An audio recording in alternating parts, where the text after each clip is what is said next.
você que está nos ouvindo, este é o podcast Papo de Câmara. Hoje um bate-papo com o vereador Cleiton Machado. Olá, vereador Cleiton. Olá, Cleiton Soares. Hoje dá para confundir. Eu sou o Cleiton Soares. Tudo bem? Obrigado pelo convite. Bom dia a vocês e uma alegria estar aqui, viu? Cleiton, para a gente começar a conversar um pouquinho, fala um pouco sobre você. Você é de Pilar mesmo? Que bairros que você morou aqui na nossa cidade? Sim, eu sou pilarense, nato, né? Nós moramos em vários bairros na nossa história, né? Na nossa infância. Um bairro que eu fui formado e que eu me recordo durante a minha infância foi no bairro do Pombal. Logo que eu nasci, meu pai tinha um mercado, né? Um mercadinho. Né? Na época era uma venda que falava, né? E meu pai era comerciante, nós fomos para o Pombal, ficamos anos lá. Depois nós viemos para o bairro da São Manuel. Aí depois fomos para o bairro do Ribeirão, voltamos para São Manuel, viemos para o centro. E aí depois do centro ficamos instalados aqui no bairro da Esperança, aqui embaixo a gente chamava Além do Rio, que era perto do Lava Rápido do Baixinho. Naquela época não tinha denominação de bairro, mas hoje é centro. Me recordo muito dessa experiência de bairros, de sítios que eu morei. Porque, assim, eu até conversava ontem com um amigo, eu vinha a pé com os amigos para a escola, com 6 anos, eu vinha a pé até a Ponte do Claro, pegava o ônibus e vinha estudar com 6 anos, né? Me recordo porque fizemos grandes amizades que perduram até hoje. Padre Júlio, por exemplo, é da minha época, né? A Cristina Brizola é da minha época, que a gente vinha junto do ônibus. Aliás, a Cristina era a adolescente mais velhinha do grupo, e ela que cuidava da gente. Então, tenho muito carinho por esses bairros que eu morei, porque fiz grandes amizades que perduram até hoje. Percorreu bastante, Pilar. Bastante. Quase fez o bingo, né? Tem um candidato a vereador em 2016 que foi com a gente, que o bairro que ele ia, ele falava que ele tinha nascido. Ele já nasceu uns 10 bairros. Né? Aí eu falava assim, que eu era o segundo na lista. Porque eu não nasci em 10 bairros, mas morar em vários eu morei. Cleiton, e como que surgiu assim, a sua vontade, seu desejo de entrar para a política? A minha família sempre foi envolvida em política, né? Meu avô nunca foi candidato, mas sempre foi aquele cara que ajudou muitos os grupos políticos, a antiga o PFL. E a minha tia já foi candidata uma vez, né? A tia Pedrina. Faltou um voto para ela ganhar. E pasme, essa história aqui a gente não conta, mas eu vou contar hoje pela primeira vez. Pasme, o voto era da minha mãe. Que a eleição foi no dia 15 de novembro de 1982. Nesse dia eu nasci. Então faltou o voto da minha mãe para minha tia Pedrina ganhar. Você é o culpado. Sua tia está sabendo hoje que você é o culpado. Estou realizando o sonho da minha tia também hoje. Eu tenho a minha outra tia que já foi prefeita aqui na cidade, que é a prefeita Janete. Então a gente tem uma família que é sempre envolvida com política, mas eu nunca pensei nisso. Isso foi surgindo naturalmente. Eu sei que eu fui sendo vocacionado ao longo da vida para isso. Então, eu sempre fui líder de equipe, presidente de grêmio, eu sempre fui representante de classe, representante de formatura, na minha faculdade também, orador, sempre fui nesse perfil de liderança. E aí, em 2012, quando eu voltei da Canção Nova, era ano político, a ex-prefeita Janete era candidata e ela pediu que eu ajudasse ela na equipe de comunicação. E aí, fomos fazendo um trabalho. Gostei, ela ganhou a eleição. Daí, no que ela ganhou a eleição, na composição da equipe dela, me chamou para fazer parte do gabinete, né, como chefe de gabinete. Depois de 2 anos, eu fui trabalhar com a deputada Maria Lúcia Amner, justamente por esse trabalho que eu fiz. A Maria Lúcia gostou, me chamou para fazer parte da equipe dela. Fiquei 3 anos, então, em 2016, que me despertou. Porque em 2012 eu tinha sido chamado para ser candidato, mas eu não queria, não percebi que não era a hora. Na primeira vez que me chamaram, eu falei, puxa, será? Vereador? Nunca pensei nisso, nunca quis isso. Não, eu não quero. Porque eu gostava do trabalho de bastidores, eu gostava de assessoria, sabe? Mas, de repente, quando a gente vai se envolvendo tanto, a gente percebe que também a gente pode contribuir mais. Não só nos bastidores, não atrás das cortinas, né, como a gente fala, trabalho de assessoria, mas dando a cara também. E aí foi que surgiu o convite. Né? Na época, o candidato era o Ângelo Paiotti, com o Beto. Eles me fizeram um convite. E eu vim como candidato pelo PSDB e eu não fiz campanha, Thalita. Não tive tempo de fazer campanha, porque eu decidi em junho. A campanha começava no finalzinho de julho, agosto, início de agosto. Então eu não tive tempo para preparar. Mas é aí que eu falo para você que a gente vai sendo vocacionado, porque ao longo as pessoas não votaram em mim no trabalho que eu fiz para entrar para a política. Votaram em mim ao trabalho que eu fiz ao longo da minha vida para falar, não, o Cleiton pode ser meu representante na Câmara. Mas na época, além de tudo isso, houve também uma questão familiar. A minha esposa estava grávida e eu trabalhava muito fora. Como eu trabalhava com a Maria Lúcia, eu viajava muito, São Paulo, cidades, região, eu não ficava em casa. E quando a minha esposa a gente recebeu essa notícia, uma das coisas que pesou também foi a possibilidade de eu ficar aqui em Pilar e ficar perto dela. Isso pesou e foi uma decisão muito acertada e eu estou muito feliz. Cleiton, você tem um eleitorado, né? Conheço você, faço parte da mesma... Sim, faz parte da história. Né? Congrego da mesma fé. Sim. Você tem um eleitorado bastante católico, né? Acredito, a maioria. Isso facilitou, você prega, você tem esse papel de liderança também dentro da igreja. Isso facilitou a sua vida como vereador, como agente público? Eu sempre falo assim, eu não sou político, né? Eu não sou político porque estou na igreja. Pelo contrário, eu sou, né, da igreja e por isso eu estou como político. Né? Sim. E a política, para mim, é uma extensão de um trabalho da igreja. Né? Até porque eu tenho duas oportunidades aqui. Vim aqui e utilizar da melhor forma o cargo que eu ocupo para ajudar as pessoas. E o que eu faço da igreja não é nada diferente disso, né? É somente as funções que são diferentes. Ou eu tenho a oportunidade de fazer tudo errado, fazer só cagada, desculpa a palavra, né? Mas fazer tudo de forma indevida, de forma imoral, me favorecer em tantas outras situações. Não é o que eu quero. Então, sim, por conta da igreja, né? Por conta do trabalho da igreja, me estendeu esse trabalho na Câmara. Então, eu entendo que aqui também é um ministério. Né? É uma extensão da minha pregação, até porque eu preciso pregar e viver. Não adianta nada eu pregar e não viver, como não adianta nada também eu viver algo que não condiz com a minha pregação. E esse eleitorado, naturalmente, me reconhece assim. Tanto que eu não... Tem gente que faz isso, mas eu não tenho duas redes sociais, que eu coloco coisa de igreja e outro coloco coisa da política. Não, eu sou um só, é o mesmo Cleiton, entendeu? E eu acredito que sim, que eu tenho um eleitorado mais específico, né? Mas... É muito difícil a gente medir quem são o nosso eleitorado, quem é de fato.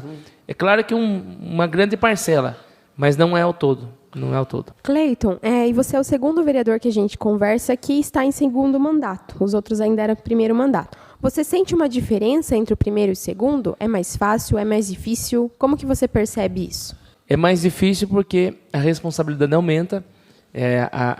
Ainda mais no meu caso, que eu aumentei o número de votos, né? Eu saí de 427 para 680 votos, não sei se é isso, mais ou menos, mas foram isso.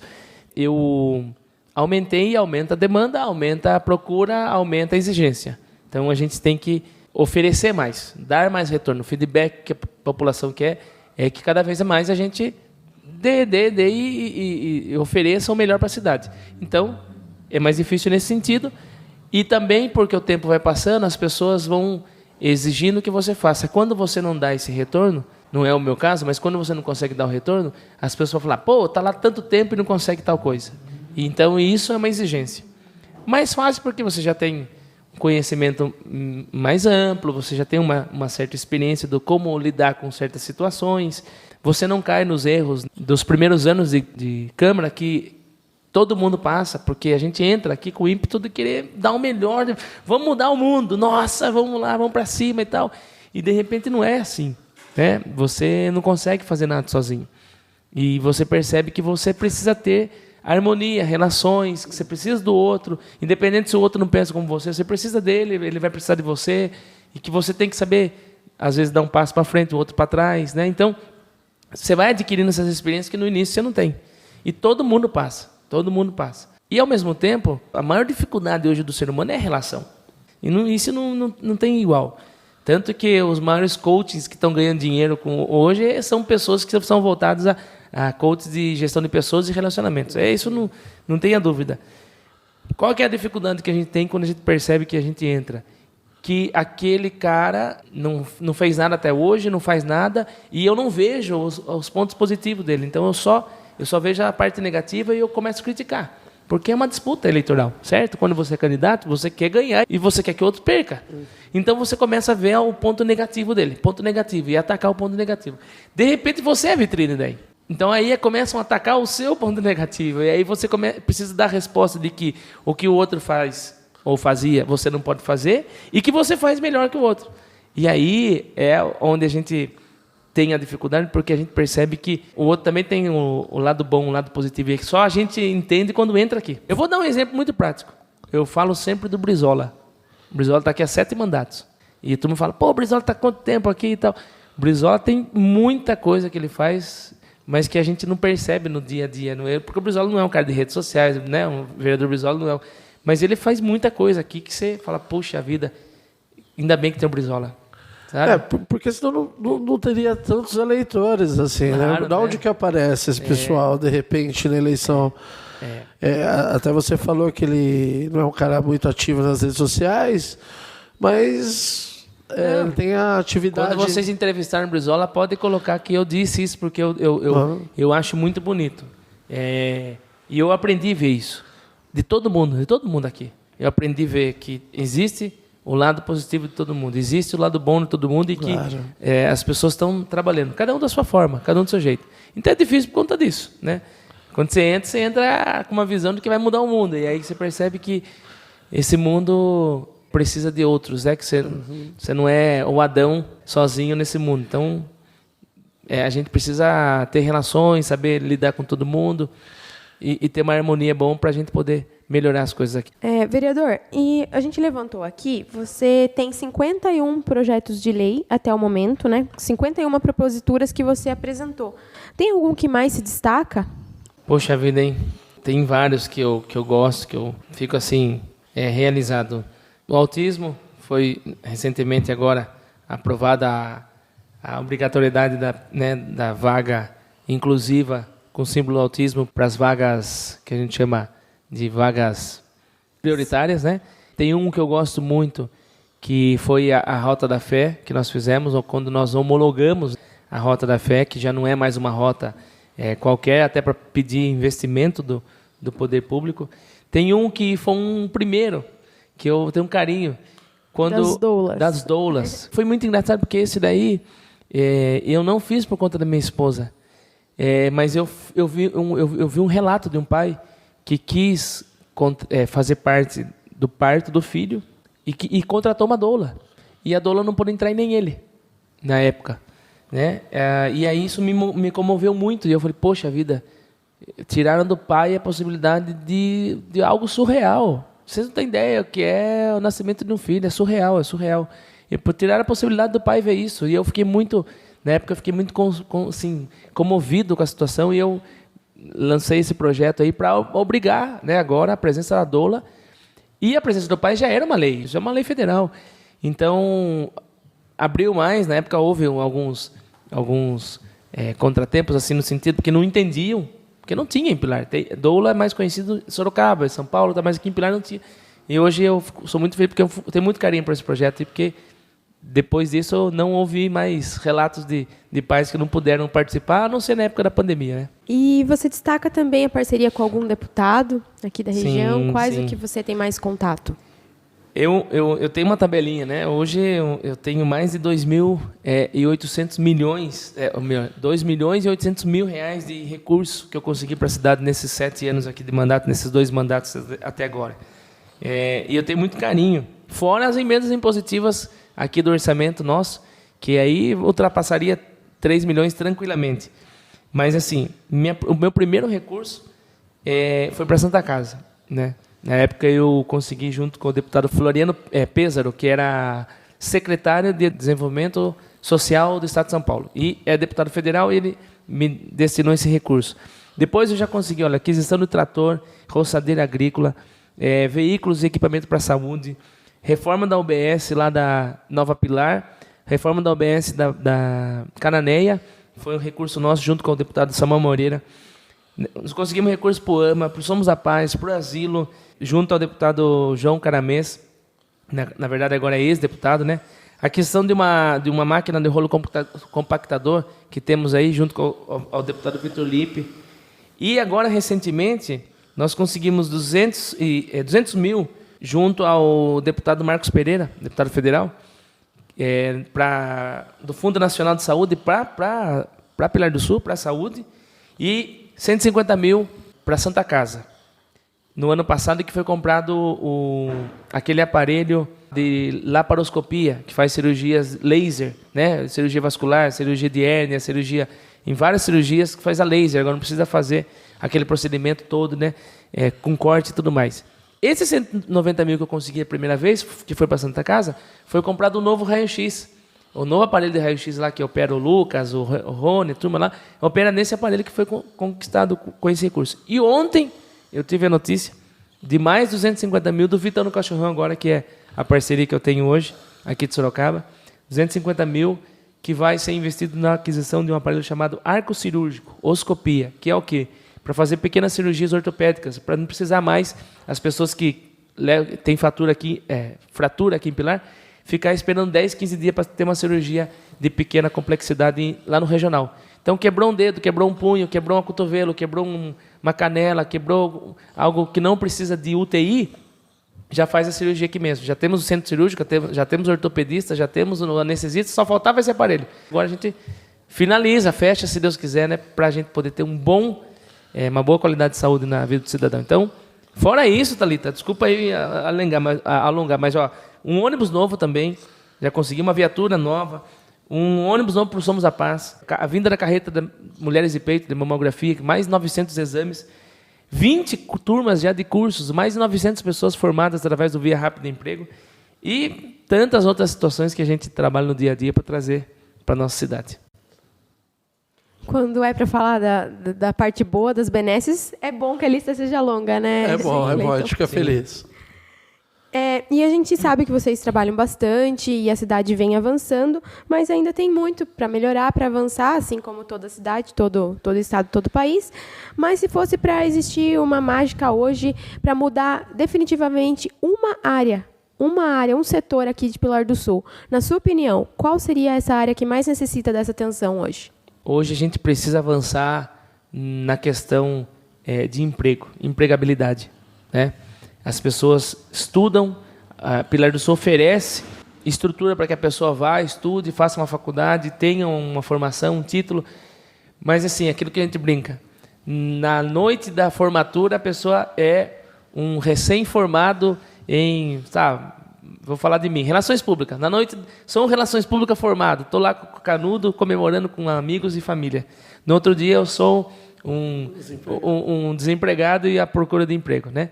Então, a gente precisa favorecer isso. E como que a gente favorece isso? Trazendo uma qualidade de empresas que possam oferecer empregabilidade. Então, assim, não vi nesses anos aí uma grande empresa vindo para Pilar. Pilar do Sul não tem favorecido isso. As nossas leis, né, infelizmente, o Poder Executivo não tem debruçado nisso e estudado. Enquanto eu tenho visto Salto de Pirapora fazendo, Capela do Alto fazendo, São Miguel Arcanjo agora com Sarapuí, que tem um baita polo industrial, São Miguel Arcanjo que está crescendo e está fazendo um grande empreendimento industrial, e Pilar está estacionado. Piedade está bombando. E por que eu percebo isso? Porque a gente tem visto pessoas de fora vindo trabalhar aqui. Não é ruim, maravilhoso, perfeito, mas isso acontece quando a nossa demanda é muito ruim, né? E aí não trabalha capacitação. Temos que ter capacitação. Pô, não tem uma escola de empreendedores aqui em Pilar, não tem uma formação para esses empreendedores, não tem cursos básicos. Nós não temos um cursinho, modo de dizer, mas não temos um curso preparatório para as pessoas entenderem a vocação dela. Pô, será que o Cleito realmente é uma pessoa... eu gosto de agronomia, mas será que você tem esse perfil? Será... Gosto por gostar, eu fiz 4 faculdades. Eu comecei fazendo engenharia civil, depois eu fiz administração, depois eu fiz matemática, depois eu fiz relações públicas. Na 4ª faculdade que eu falei, não, agora eu fiz algo que eu quis. Será que eu não poderia ter descobrido lá atrás isso? Né? Então a gente não tem isso aqui em Pilar. E aí eu percebo que as pessoas fazem engenharia civil e vão trabalhar de vendedor, fazem enfermagem e vão ser balconista, enfim. A gente precisa trabalhar melhor os perfis aqui. E isso começa já na rede, né, de adolescência, de jovem. E após isso a gente não tem um trabalho, um programa que favoreça a empregabilidade. Então, emprego é muito importante, porque você dá renda, você dá qualidade de vida para todas as famílias. Quem tem dinheiro tem uma melhor qualidade de vida. Isso é inevitável. Cleiton, uma pergunta que a gente sempre faz com todos os entrevistados que são vereadores, que exercem cargos legislativos aqui na cidade. Qual é o maior desafio e qual é a maior gratidão em ser vereador? Qual o maior desafio e a maior gratidão? Poxa, esse aí realmente é um desafio, não? Esse aí é uma pergunta difícil. Eu acho que eu vou começar pelo desafio. O maior desafio que a gente enfrenta como vereador é você fazer com que as pessoas entendam como funciona a política. Esse é o maior desafio. Eu sempre falo que se todo mundo tivesse a oportunidade de ficar aqui 2 ou 3 meses aqui na Câmara, ou trabalhar no setor público para entender como funciona, né, o meio público, como que funcionam as políticas públicas, seria muito bom, né, um estágio, porque aí as pessoas passarem a entender um pouco mais o papel de cada um, porque às vezes não entendem o papel. Poxa, vereador, o buraco aqui na minha rua, cadê vocês? Né, vereadores que não estão nem aí, não veem isso. Tá, mas esse é o executivo, né? O nosso papel é fiscalizar, levar, mas quem faz é o executivo. O maior desafio para mim, eu vejo, que é isso, fazer as pessoas entenderem quem é quem na hora do dia, como funciona o funcionalismo público, como funciona a máquina pública. E para mim, minha maior gratidão, cara, é quando eu chego em casa, coloco a cabeça no travesseiro e posso dormir tranquilamente, porque eu sei que o que me move a estar aqui não é o dinheiro, não tenho nenhum desvio de conduta, nenhum ganho ilícito. Colocar a cabeça no travesseiro me dá uma boa noite de sono e saber que naquele dia eu pude ajudar pelo menos uma pessoa, sabe? Eu pude ajudar ela com um projeto, pude ajudar com uma ideia. Como ontem, por exemplo, puxa vida, eu rezo muito, né? Eu sou uma pessoa muito de oração e eu rezo muito. E nessa semana passada eu estava pedindo, Senhor, me dê uma oportunidade de conseguir esse aparelho. Por tanta gente, eu vi o meu irmão ficou 15 dias para fazer uma cirurgia de cotovelo, bateu o cotovelo, quebrou o cotovelo, ficou 15 dias para conseguir fazer uma cirurgia, 15 dias com o braço imobilizado, 15 dias que eu não consegui trabalhar, depois mais não sei quantos dias para ir lá para o regional, ficou lá, fez a cirurgia, depois não sei quantos dias de recuperação. Eu vi o sofrimento do meu irmão, e eu fiquei imaginando quantas pessoas que passam por isso. Meu irmão tinha condições de ir lá no Unimed e fazer a cirurgia pelo Unimed, mas e os que não têm? E eu falei, não, eu preciso ajudar esse povo, preciso ajudar. E aí a gente conseguiu agora esse recurso. Puxa, me deixa muito feliz, me realiza como vereador. Pô, esqueci um grande ganho que nós tivemos também há um mês atrás, o aparelho de mamografia que foi aceito. É algo inédito, nunca ninguém conseguiu esse aparelho, é muito difícil de conseguir. Um aparelho de mamografia, né, que foi aceito agora pelo governo. Não chegou ao aparelho, mas foi aceito o projeto pelo governo estadual. Poxa, vamos favorecer, Thalita, as mulheres poder fazer os exames aqui em Pilar, não precisam sair mais 5 horas da manhã para pegar o ônibus, para ficar o dia inteiro lá nas cidades vizinhas. Humilhação de ficar na fila esperando, com o emocional abalado, porque não sabe se realmente está com câncer, não está. Meu Deus, o que vai ser a resposta? Já começa a imaginar N coisas. Vai acelerar o processo de descoberta e, ao mesmo tempo, já o início do tratamento. Esse aparelho vai vir assim como uma luva. E além disso, vai ajudar também ao poder público a economizar o transporte, né, de levar essas pessoas para lá. Então, assim, minha gratidão é sempre quando eu posso ajudar uma pessoa. Então, assim, eu sei que eu não vou mudar o mundo, mas se eu puder mudar o mundo de uma pessoa, para mim, já é o início de uma mudança do mundo. Então, é isso que me move estar aqui, é isso que eu sou grato a Deus por poder ser vereador hoje e contribuir para a cidade. Então é isso, vereador Cleiton, agradecemos muito a sua presença, o seu tempo aqui com a gente. Agradecer também Cleiton Soares aí pela parceria. Muito obrigado, Thalita, muito obrigado, Cleiton, meu xará. Deus abençoe muito vocês por esse espaço, pelo que vocês têm feito aí, contribuído pela comunicação da Câmara Municipal, porque isso é importante para as pessoas verem, né, o dia a dia da Câmara e cada um, dá oportunidade para cada um falar de você. Instagram e Facebook, oficial.Cleiton Machado. Me sigam lá, oficial.Cleiton Machado, com AY, né? Cleiton Machado, né? Diferente Minha mãe viu aquela margarina Claibon e gostou e trocou o T pelo B e ficou Cleiton, né? Mas oficial.Cleiton Machado, Cleiton Machado. Facebook, Instagram, TikTok também, Twitter, enfim, todas as redes. Agora não é Twitter, mas é X, né? E eu queria agradecer a oportunidade de estar aqui, porque eu tenho orgulho de ser pilarense, muito orgulho de ser pilarense. Eu já morei fora do país, já morei em tantas cidades, mas é esse o chão que Deus me escolheu e é aqui que eu quero contribuir, que os meus filhos também cresçam. Obrigado. Muito obrigada. Encerramos mais um episódio do podcast Papo de Câmara. Agradecemos por você que nos acompanhou até aqui. Lembramos que esse podcast é uma realização da Câmara Municipal de Pilar do Sul, com produção de Thalita Carvalho e Cleiton Soares, no roteiro e na edição, respectivamente. Fique à vontade para nos contatar pelo e-mail imprensa@câmarapilardosul.sp.gov.br. Até a próxima edição. Tchau! Tchau! Tchau!